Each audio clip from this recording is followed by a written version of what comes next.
Hello and welcome to the Ultimate Insiders. I'm Jill. And I'm Katie.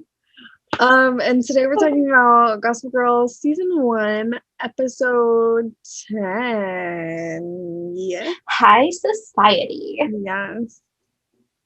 Um, Let me read you the synopsis. And I'm not happy to be here. I'm just like having a rough day. Like I sound less than thrilled to be doing this, Oh but my I'm not. goodness. I'm just tired.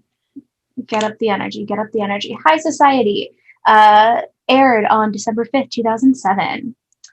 Serena's plan on not attending the annual cotillion ball is sidetracked when her grandmother Cece persuades her to attend. Nate sees Blair's buoyant attitude and entrusts Chuck to find out the reason in which Truck Yep.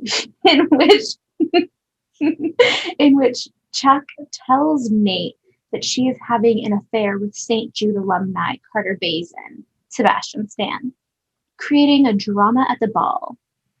Blair finds out Chuck did this for his personal gain and ends their affair, returning to Nate once more and consummating her love to him during a passionate night. What a giant spoiler!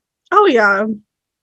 Meanwhile, Jenny attends the ball despite it being on the same night as Allison's art gallery opening. Title I'll, reference the 1956 film High Society. yes. Which I've only seen once or twice. I've seen 0 times. It's Um, Deb season. It's Deb season. it is My first note. and I love a debutante episode. I love a cotillion episode. I think it's fun. I didn't know that like debutante balls were a thing in not the South Mm-hmm.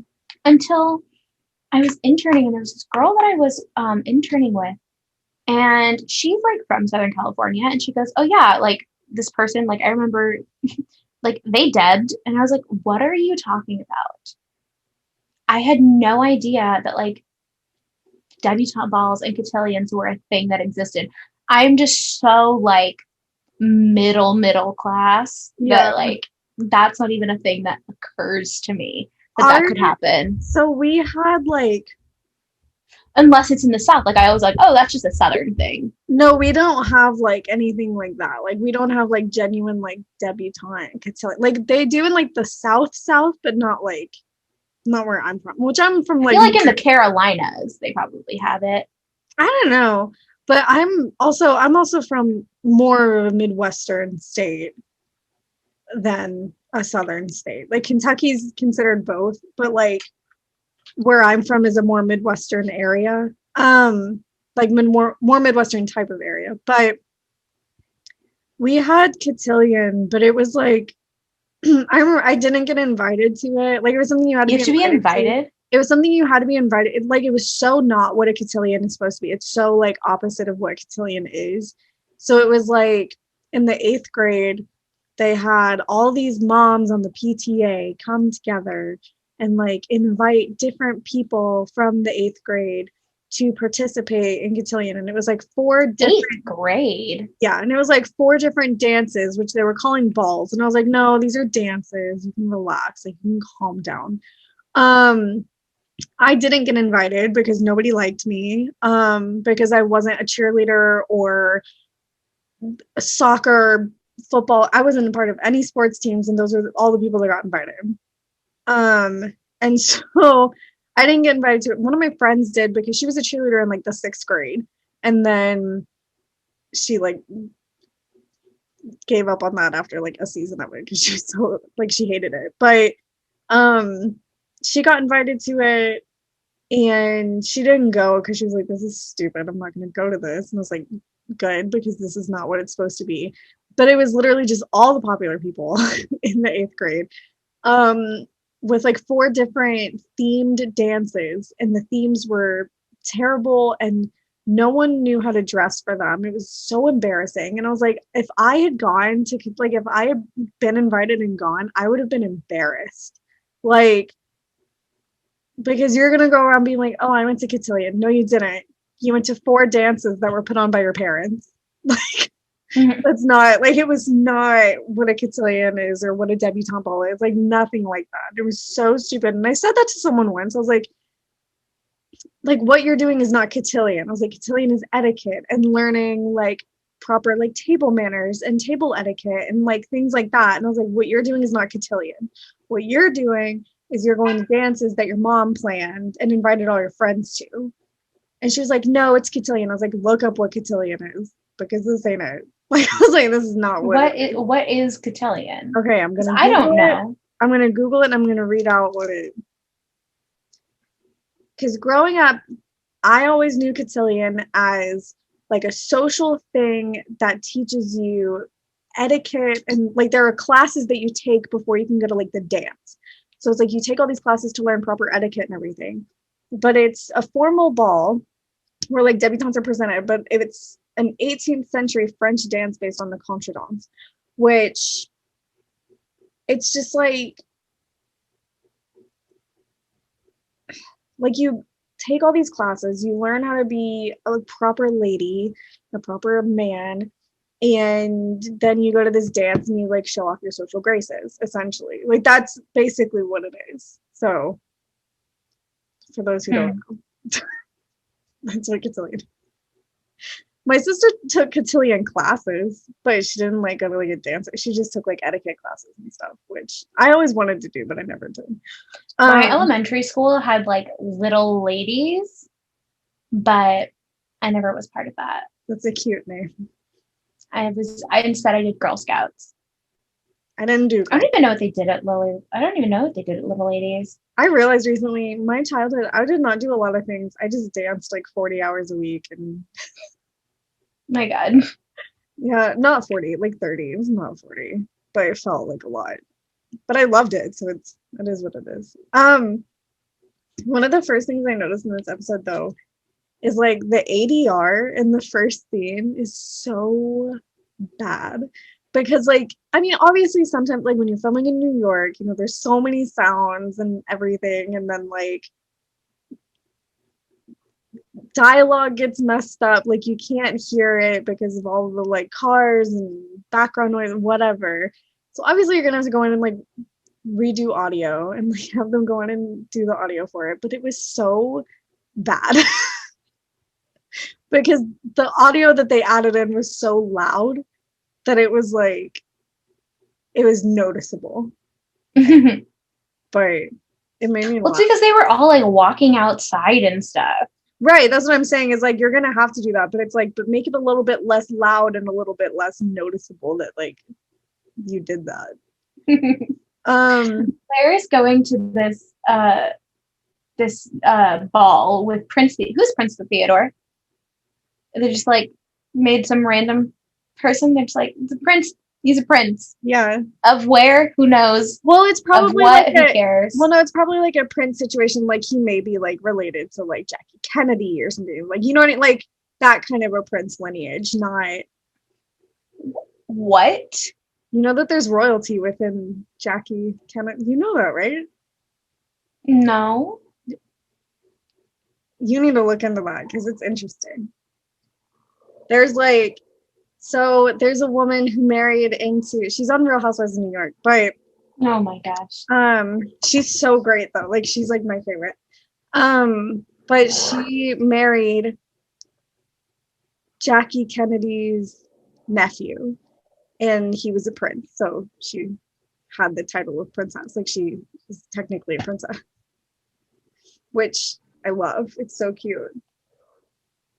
Oh my gosh. But yeah, I feel like it's all just like titles, and titles aren't like, I don't know, they don't do anything. in America, They're titles don't important. mean anything unless you're upper class. Like unless you're like crazy upper class, titles don't really have much of meaning in America. So, but it is interesting, like to see like people who just marry into it in America and like people who like titles that genuinely have like no meaning. Like they're like 8,000th in line for the like it's like you know what I mean? Like I just love stuff like that. I think it's really interesting. Like, should this entire like nation get wiped out? I become queen. Yeah, essentially. Wild. One of my favorite things was Jenny was like talking about the ball with Dan, and he said something, and he was like, "Well, I'm not going in either, Serena. It's totally classist." You Okay, mean their entire personality? okay, Dan. Like, honestly, it's always so funny when he says lines like that because I'm like, you're this way. Like, you are literally a walking hypocritical statement. Like, what are you saying right now? Who are you? Yeah, But I don't know. And the thing is, like, I don't know. I could understand if you were like, I don't want to do it because, or she doesn't. Neither of us are doing it because we understand, like, it's not that important. It's just like a formality thing and it's and like, but whatnot. like, why is it such a bad thing that people want to do it? Like, you know what I mean? Like, it's not hurting anyone. This isn't No, like it's just it's tradition. just a traditional thing. And like, if you want to do it, you can do it. Like, why is he so uptight about it? Like, why is he so irritated over this? Like, it's not hurting anyone. That some people want to It's put on fancy clothes and go and like announce themselves out to society. Like, who cares? They want to do it, they can do it. yeah, I mean, he's probably just like, he's, I don't know, because he understands it's not that world. Yeah. And so he's like, oh, well, this person doesn't even want to be part of it. So I must be right. I don't Yeah. know. But apparently the New York Times is doing a night out with Blair Waldorf, Which we love. which can we talk about how at the end of the episode, it's immediately printed and done? Like the night hadn't even finished and it was already printed. New York Times was What? fast. Oh my God. I was like, what the hell? I Like, always how is that already printed? it reminds me of like in Smash when they have like opening night of Bombshell, and immediately after like the show at the after party, they all go up to the offices and like wait for the New York Times like headline. Well, that's how it's done. I know, but it makes me laugh because that's just what it reminded me of. Like that's just what I thought of whenever I watch it. Like it's just like, and maybe it's like that kind of a situation. I always think it's funny because it's like, obviously the press goes to like open it. They go during like a certain week Yeah. of previews, like towards the end of previews, but they all release their reviews at like 11 I o'clock, didn't think I didn't maybe think that 10 o'clock that night. I didn't think critics went until the show was frozen. Well, yeah, so like at the end of, but the show can get frozen like 2 weeks before. Well, yeah, that's true. But I mean, it also just differs show to show, I guess. But yeah. Anyways,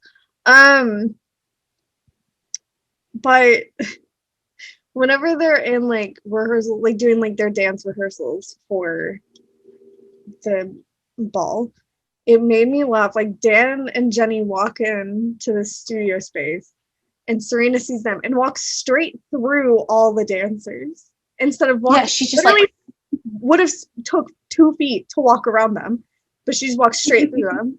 And I'm like, for what reason? Like what was the purpose of that? no purpose. But she was excited because Dan was going to meet her grandmother, Celia Cece Rhodes, who I adore. I love Cece. I know, I like, don't. I I don't know like she's the Cece. worst. I know she's the worst, but like, I love a good villain. Like, I love a good like terrible person. I always just think that they're the most interesting characters. So like, I love them, but I love her because I think that she's just so funny because she's so like she's got 6,000 different personalities. Yeah. And it always makes me laugh and I'm like, which one are we gonna get this episode? And then it's never the one you think it is, and it's always so funny. Oh my gosh. And at this rehearsal, Lily asks Jenny to volunteer. Mm-hmm. And then when Cece finally does, oh hold on, no. So Lily asks Jenny to volunteer, and Jenny's like, oh yeah, heck yeah. And then when she finds out what night it is, she's like, can I call you? Just in case, that's the night of my mother's gallery opening. Which apparently she and her mom have some like rift, which this is the first we're seeing it. Well, it's more so of just like Jenny having this mentality that like, oh, all the people at my school get to do it, so I should get to go too, kind of a thing. So I think she goes into the conversation just irritated. And then it just makes the whole conversation seem like there's like this like horrible like thing happening between them. But it's like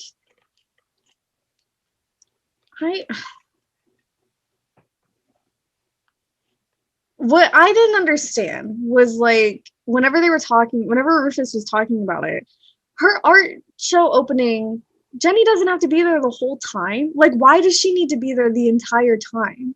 Can she not just go for a few minutes and then go to the ball? Like, why is it such like a you have to be there every second of the art gallery opening, or like you're grounded? Like, what is that? That's so bizarre to me. I don't know. They're just such a weird family. Like they are. They give me and so like and I contradictory. Don't like it. Yes. I just like contradictory and double standards, and yeah, because it's annoying. Because I also had written down like so Cece goes and talks to Rufus about not wanting Dan near Serena, whatever. And then like talking about how Lily, like why Lily actually ended their relationship, like that whole thing. And he was like confused by it, but it turns out that Cece was like, it's either Rufus or your trust fund. So like she had to make this big choice, like Rufus or her money. And so she chose her money. And then do you think that's true? No, I know it's not true. I mean, we know it's not true because we find out later on all the other stuff that went down with Rufus and Lily, that Rufus didn't even know about. But I'm not gonna say it because we're gonna get to it in like soon enough that like I don't. But Lily is so happy. But the thing is, like Lily, when Cece after Cece meets Dan, the whole situation is Cece meets Dan, and then she goes to Lily and she goes, Dan Humphrey, was it? And then Lily is so proud to be like, yes, yep. because she sees, and you see this later at the end of the episode too, when you see Dan and Serena leaving. She sees Dan and Serena as what could have been between her and Rufus, like a second chance. Like, I'm not going to be what my mother was. I'm going to let them have what they want. I'm not going to step in the way. Right. And it's like, and that's nice. Yeah. And so, which is like, I love Lily because I do think that like she is a great mom despite like her, like the issues that she has and everything. But it's like, so Cece goes to Rufus and is like telling him all this stuff. And so he starts getting bitter and he starts getting very petty. And he goes to Dan, makes him get a freaking tux on, and like is telling he's like, you're going to that ball. You're going to like be Serena's date, like all this stuff. And he's like, what happened? And he's like, I had a conversation with Cece. And then he tells Dan, he's like, we need to talk. Like after Dan is like done getting dressed, whatever. And so my thing is I'm like, okay, so Jenny can't go to the ball, but Dan can because of a petty reason. Like he doesn't even know that Jenny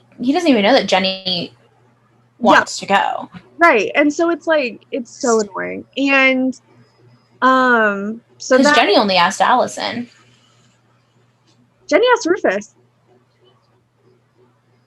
Oh. When she went to yeah.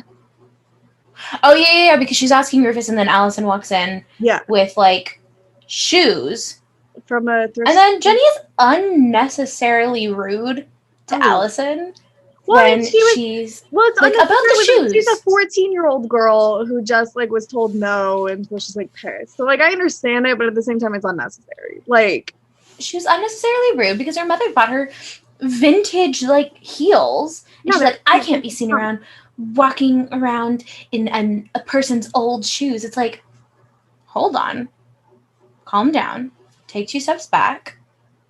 You like vintage, like you like. But in the situation, she's just not having it. Like she doesn't want anything to do with any of this stuff.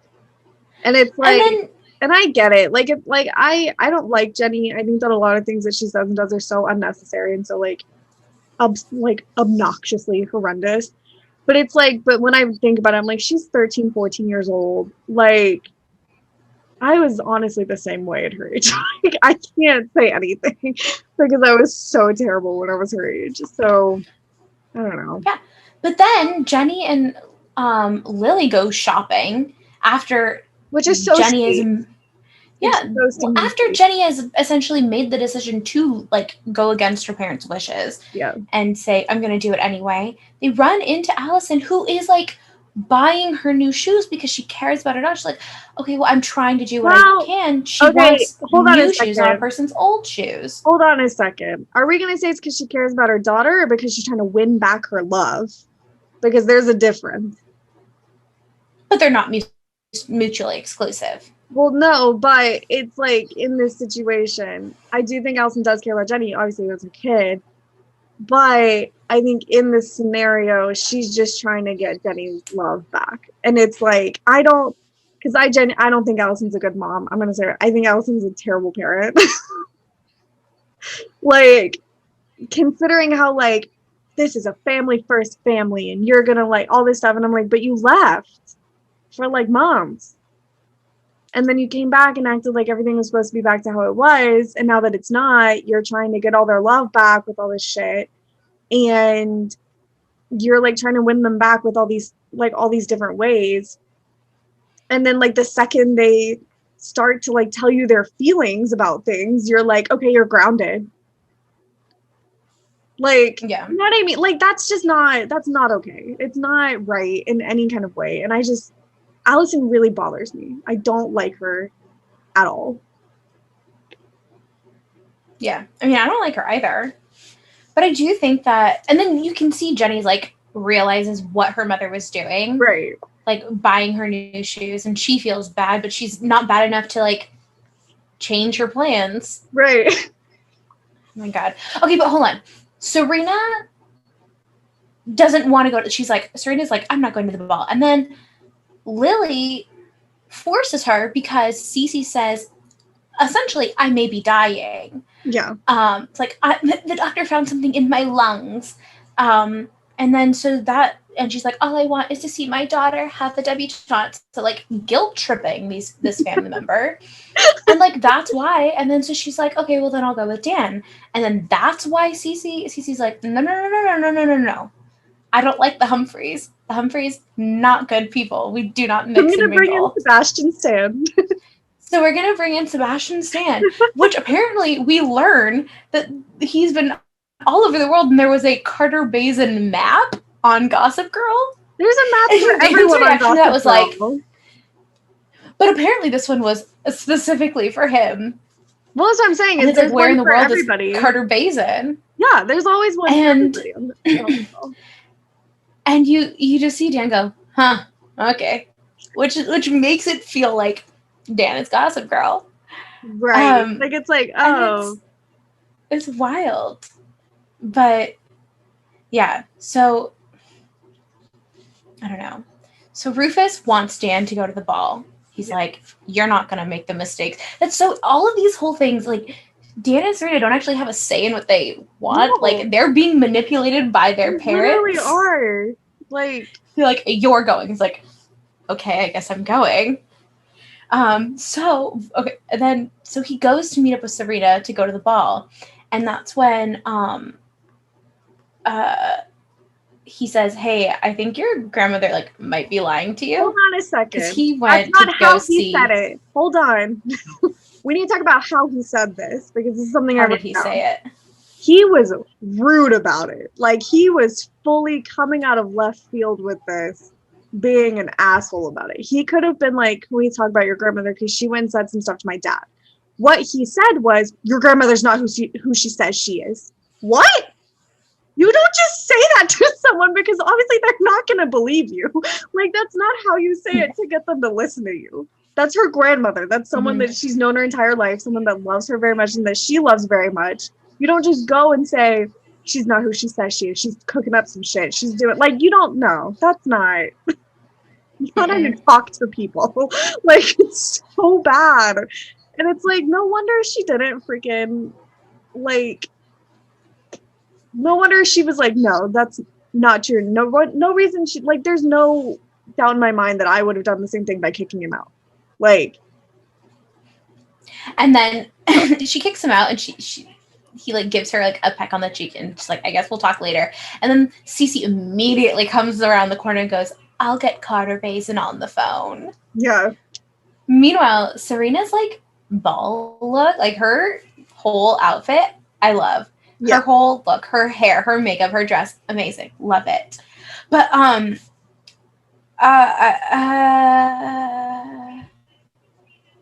which I also wrote down. I said that like Serena's the only person that can wear a ponytail to Cotillion and like get away with it. Who is Chuck going to Cotillion with? I don't know if he had like, I don't know if he was escorting anybody. Because I feel like Cotillion is a thing for the girls. Yeah, so and then like they only have male escorts. So then why would he go? Because he may have had an escort and we just didn't see it. Because he was in rehearsal for the dance and everything, so I'm sure he had one. Like he was escorting someone. He just, like, we just didn't. It just wasn't anyone like that needed to be discussed. Mm-hmm. So. Okay, we have to talk about Blair and Nate and Chuck and that whole situation. I want to talk about Nate in a tuxedo really quick. Okay, talk about Nate in a tuxedo. Because I have to, every time he's in a tuxedo, I have to bring it up. Because there's a shot. Oh my god. There's a shot outside of the Palace Hotel where him and Chuck are talking, and it's like the scene where Chuck sees like Carter Bazin and everything. So Nate and Chuck are sitting there talking, and the camera like goes to Nate, and his eyes are so blue, and it's like he looks so good, and his hair is like oh my god, like I want to talk about Chase Crawford's hair. Chase Crawford's hair is so weird because it's like it's all swoopy in the front, but the back is like almost like curly. Yeah. And it's like you couldn't do it like, but the front is straight, so it's like straight curly. And I'm like, well, just make the whole thing straight if you're gonna do. It's one of those things. Nate doesn't give a shit about what he looks like. Like he could not care less about how he looks. And so I think it's funny because like I noticed it too, and then I was like, well, it's really not that big of a deal because he doesn't give a shit. Like he doesn't care. He's like, they're only gonna be taking photos of me from the front anyways. Like he's like that kind of guy where he's like, I'm not gonna do the back of my hair because why should I? Why would it matter? And I love that about her. That's like one of my favorite things. So Blair is originally supposed to be going to the cotillion with this Prince Theodore, whoever he is. And then at some point in the like few shots decides cute. She decides to end up going with Nate. Yeah. Because they had like talked about it and stuff. But meanwhile, like Blair has been hooking up with Chuck. Like Chuck is in her bed when Nate comes to talk to Blair about this. Yes. And so they decide, and then Blair being so like standoffish to Nate is like really making him more interested in her. It's like, oh, she's playing hard to get now. Yeah. Is ridiculous. And it's like, I don't want to see Blair and Nate together. I don't need that. She's moved past it. The two of them have decided, like, or you know, like they broke up. Yeah. Essentially. And so Chuck is like, so hung up on her.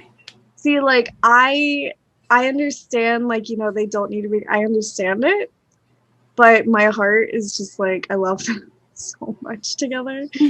And so it's just like, I don't know, like I really adore Nate and Blair together, but I don't. Chuck is so hung up on her though.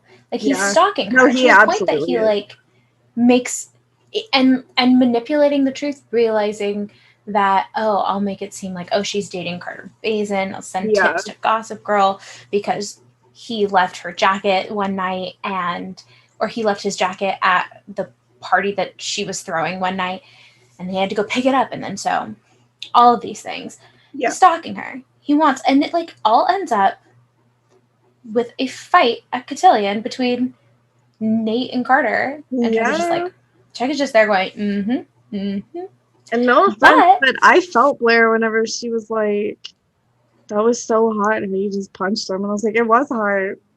I was a fan. Yeah.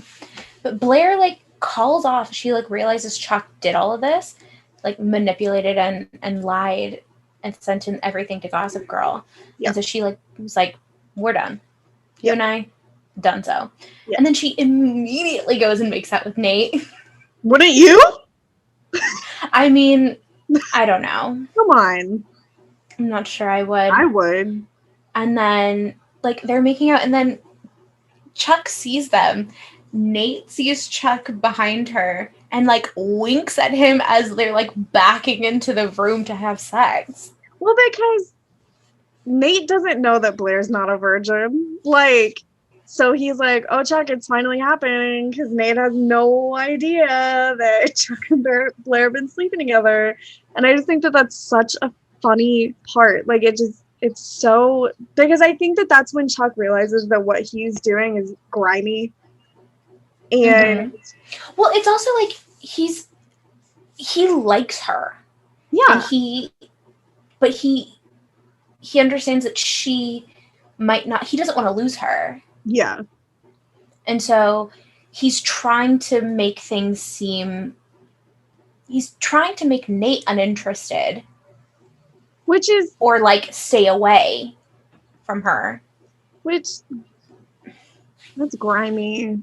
It is grimy, but I don't know. Chuck loves Blair. I know. And at the end of the episode, he just, like, is like, I'm going to the airport. I'm just like, you have school. Well, it's like, close enough to Christmas that he's like, I'm just gonna go.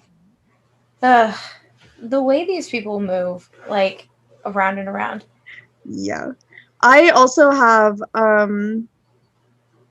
okay, so, like, I put, like, what did Chuck think would happen? Like, genuinely, whenever he found out that, you know, Blair and Nate were gonna go to Cotillion together, what did he expect to happen? Blair's the type of person where as soon as something feels comfortable and feels normal to her, she's gonna latch onto that, and that's all she's gonna want for, like, ever. Because Nate was safe to her. Like, Nate was, like, her safety net. And I mean, and not even just romantically, like, friendship-wise, too, like, platonically, Nate is very much a safety net for Blair, and vice versa. Like, Nate goes to Blair for a lot of things, and he has his entire life. And so it's like, I don't know what Chuck was expecting to happen, like, at all. But, like, I also do feel for him, because that does suck, but, I mean. Yeah. But then, another thing with Cece is we find out, so Serena's like, are you even ill? To Cece, once, like, Dan shows up at Cotillion, everything like that. She's like, are you even ill? And she's like, no. Like, laughing. Okay. This whole thing bothered me because it also is so confusing. Because at the beginning, she's like, they found something in my lungs. I'm sick. And then she goes, are you even? And then Serena goes, are you even ill? And she's like, no. Like, and then at the end of the episode, she's, like, taking pills. She's actually sick. So is she sick? She is sick. Because, well, and here's the funny thing, is I think that what she does, because what Cece does a lot is she'll use stuff to guilt people, but the second it's not necessary anymore to use, like, her gain, she'll just, like, act like it didn't even happen. Like, she'll act like it didn't even exist. And so it's like she's only sick to other people when it's convenient for her. So it's like she doesn't want people to actually know that she's actually sick, because then it'll make her seem weak, and it'll be, like, this whole thing. And so, like, she just told Serena, like, no, I'm not actually sick. Which is fucked up. And, like, horrendous. Yeah. It's terrible. It's genuinely terrible. But yeah, so then we find out that she actually is sick. But because, like, the whole thing that, like, breaks down with Serena and Lily and Cece at Cotillion is Jenny goes up to her and is like, hey, they're trying to, like, figure out what this word is. And then, is it a family name? And she, like, looks at it and she goes, she starts reading it, or Blair starts reading it, and it's like, oh, hopes to do this and this and this, and then she goes, have, like, 2 children and, like, live on the Upper East Side forever, and, like, all this. she goes, make it stop. You sound like me. And then so she makes changes to it. No, Carter makes changes to it. but like Serena approves it. Well, yeah, And but then Carter's the one that wrote them, which is the funniest part to me. and it's like hopes plans to bet as many billionaires as possible. And I'm just like, I love that. And then that makes like Lily be like, she's like, she like so understands. She's like, I get it. Like, Like, she's like, you're valid. Like, all of that, you're yeah. valid. she's like, I know you didn't want to do this, and I Like, get she's it. mad. But like, I will say though, like, she was rightfully upset because she's like, Serena, like, it really doesn't matter because, you know, it's just what you do. Like, it's just what you say. And Serena's like, but you promised me I could be myself. And then Lily turns around and she's like, they're gonna reprint it. They're gonna like do all this stuff. And so I'm like, see, that's like Lily's a good mom. Lily is a good person. I love her. And then it's like, but Cece's she goes, yeah, Cece's pissed, but Lily ends up like going to see Dan and like talk to him. Yeah. And the two of them go to Cotillion together again, which is like time, like, do they like fly there? Because how quickly do they get from Brooklyn to the Upper East Side? Well, I also don't know how long the Cotillion Ball is. Like, I also don't know, like, timeline-wise, like, how long the ball is. But, Cece has a line that says, a woman has to earn the right to make her own rules, and I hate that. She's old-fashioned. She's an old woman. I've heard also, similar things from people in my family. At the ball, they're just dancing to the Pretty Little Liars theme song. Well, they are at the beginning of the episode. The beginning of the episode in the rehearsal, it's like a piano version of that song, and I was like, "Is this?" I don't know anything about Pretty Little Liars, but I know what the theme song is, and I was like, "Is this the Pretty Little Liars theme song?" Look, I don't know anything about. I tried to watch Pretty Little Liars when like it was first airing, and then I couldn't keep up. And then apparently at the very end of the episode, or at the very end of the series, they like made some person that like you had never met before, and I was like, okay, so this is a waste. Yeah, too good. I will say though, I've never seen Pretty Little Liars. I have no intention of watching it, but I love Shay Mitchell. I adore her. She's one of my favorite people. Anyways, continuing on. I wrote down a couple things about like Blair and Nate. So like I definitely am a hopeless romantic because of Blair Waldorf. I firmly believe this. And like I talked to my dad about this when I was home for the holidays. And I was like, I genuinely think that I am the hopeless romantic that I am because you let me watch Gossip Girl. And he's like, oh God, now my dad is calling me. He like knew that I was freaking talking about him. Oh my God. Okay. Anyways. So I told my dad that, and he was like, partially, like, he was like, it's that mixed with the Audrey Hepburn movies, mixed with, like, Marilyn Monroe movie. Like, it was a whole mishmash of things. But I was like, but it was mostly Blair Waldorf. And I was like, this episode really, like, solidified that for me because Blair and I are very similar. And I think I've, like, always been just like her. And I don't know if it's because I watched it at such a young age and I was just like impressionable. I don't know if that's what it was or if this is just how I've always been meant to be. I don't know. But I literally feel so connected to Blair every episode I watch. Like, it's like crazy. But like in this episode especially, because like the way that her and Nate are together is just like a fairy tale image of like a relationship.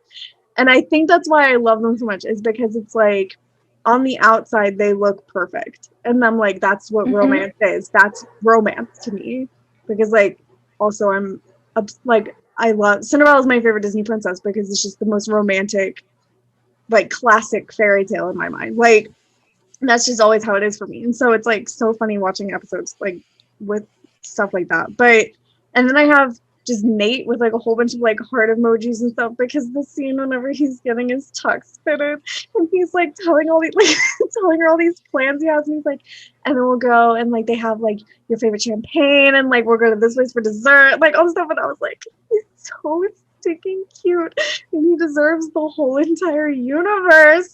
He just keeps getting fucked over by everyone. And it makes me so sad. Like it hurts me because I'm like, this poor man just wants someone to love it, and he can't even get that. It's sad. Yeah. I feel so bad for him. Also, Yeah. In the scene where Chuck and Blair like in bed at the beginning of the episode, Chuck bites his lip and it made me queasy. Like it was like I don't know if it was just the way he was doing it, but I got like physically like nauseous. Like I was like, never do it again as Westwick. Like please stop. And I hated it. Gosh. Um I have a note. I said, I'm not a fan of Blair's red tights. I'm not a fan of them. I have a pair of red tights. It's not red tights. It's like the red tights into flats. What? I don't like that look. I don't know why. Into like white flats, I wasn't a fan of it. If they were like an ivory or like an off-white of some sort, I think it probably would have looked a little bit better. But that's just me. So I have 2 more notes. One of them is I love this episode, but I also feel like it's super slow. Like it's a good episode, but it's also a very slow episode. And I like fast-paced things. Like I like things that are like happening constantly. And then another like Allison note, because this one I have a couple Allison notes. Mine is she's like standing in 5th position, just like by herself in the gallery. Me though. When Jenny goes up to apologize. Me. So like whenever Jenny goes to apologize to her, I was actually thinking about that. Whenever Jenny apologizes to her, she like tells her all this stuff and she's like saying like I shouldn't have done it, like whatever. And her mom looks at her. This is nothing that a mother should say to a kid because the way she said it was very condescending. I think it's a good message, but you have to say it in a way that isn't condescending. And Allison didn't do that. Like she said it in the worst way possible. So she looks at Jenny and she says, rather than apologizing to me, you need to look at yourself in the mirror and ask if you like the person you're becoming. That makes it sound like Jenny's becoming this terrible person, and she's not. Like, not really. She doesn't for a while. Like, she only does when Allison leaves and then Rufus and like, you know what I mean? Like, it's like Allison doesn't realize the effect that she has on her kids because she doesn't listen to them. Yeah. And that's what bothers me. I guess. Yeah. My last note is Rufus calls Lily and says, I never should have let you let me go. Maybe you should have tried harder, Rufus.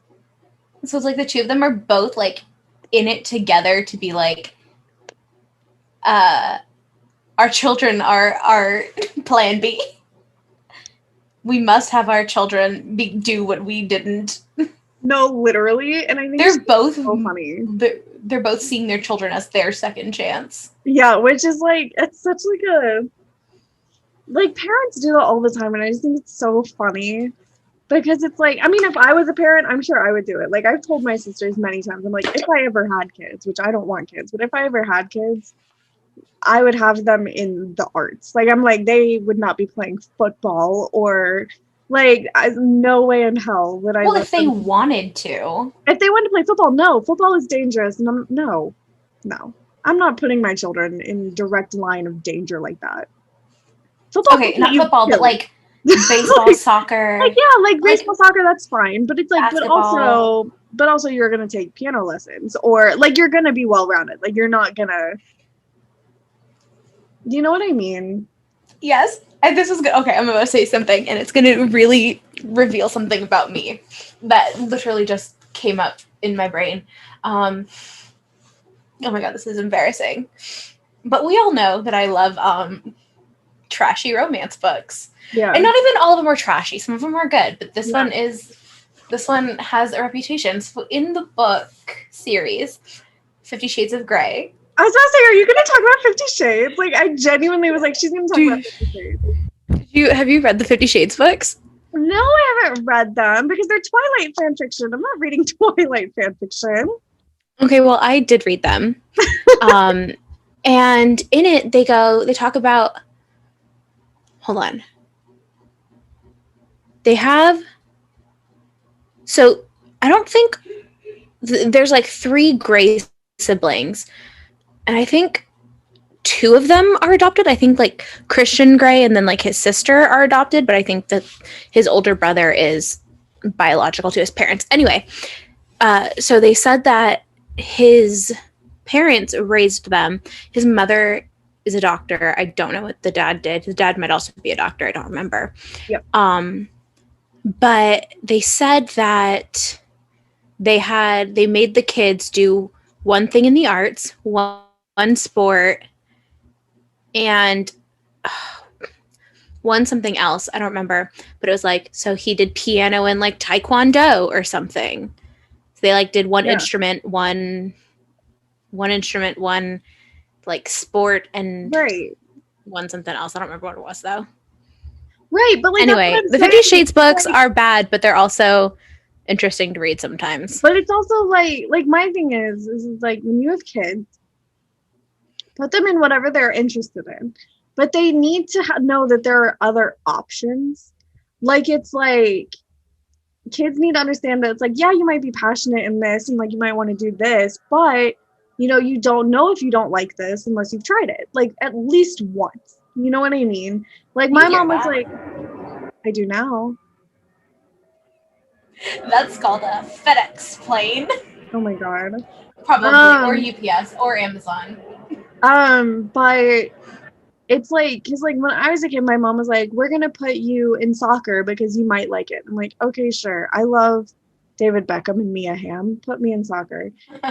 And I immediately hated it. Like I did not enjoy it at all. And I was in it for 8 years. Like I didn't like a single second of it, but my mom was like, you'll grow to love it. And I was like, I clearly will not because it's been 4 years and I still hate it. And then I finally got to quit or whatever and got to focus on like more just dance, like pretty much full time as like an extracurricular. And it's just like, once you get to a certain age, you know what you like and like your kid's going to know what they want to do. So like once they get to a certain age, then that's when you start like picking niches. Not like when they're little, you can put them in everything and figure it out, like have them get like a feel for it. And then even then, like once they're older, they may realize that they hate what they've been doing this whole time and then want to try something new. Like it's like you should not be constant. Like I would live vicariously through my kids, but in a way that like makes sense for them, if that makes sense. Like yeah. I don't know if that made any sense, but here we are. No, I get it. Kind of. Like for my brother was very much into sports. He was very much into basketball. Now he likes to play soccer, but like basketball, baseball, soccer, that was all him. Like mainly basketball. That's what he played growing up. Yeah. For me, my parents put me in like sports through like our church. So I did like baseball through our church. I did soccer through our church for a couple years. That's so funny. And one year I was a great goalie, and the next year sucked at it. Like I was a goalie for one game, and I got kicked in the face. Oh my god! I was a really good goalie. I grabbed the ball, stopped it from going into the goal, which is like the purpose of a goalie. I grabbed it, and before I could get up with the ball, this girl comes out and starts kicking the ball, trying to get it out of my arms. I'm literally holding on to it. And she comes out, she starts kicking it. And I was like, I'm literally about to get kicked in the face right now, but I can't move because if I move, I'm like, I know I'm going to get murdered. Like, I'm like, there's no way I can move in this situation. And she's kept kicking, and then she kicked me in the face and broke my glasses. My mom was pissed. And I was over it. Like, and the referee didn't blow the whistle and tell people to stop? The referee was blowing the whistle, and they had to come over and pick the girl up because she would not stop. Oh my god. Bad. Like, it was genuinely bad. I liked being a goalie. I was a very lazy child. It makes sense why I was such a thick kid. I I liked the goalie because they didn't move as much. Valid. Oh my gosh. Sure. Anyway. Okay, I need to go to bed. So we need, like, it's 10 o'clock and I got like 3 hours. And we've finished. Yeah. So, Katie, what is all of our things? We ready to wrap this up? Yeah. What are all of our social medias? Instagram and TikTok. We are at The Ultimate Insiders. And if you want to follow me, individually. Hi, I'm Katie. You can follow me on Instagram at Complete Katie or on TikTok at California. And Love to see you there. I am at It's Jill Hayes on all social media platforms. That's it. Thanks. See y'all later. Bye. Bye.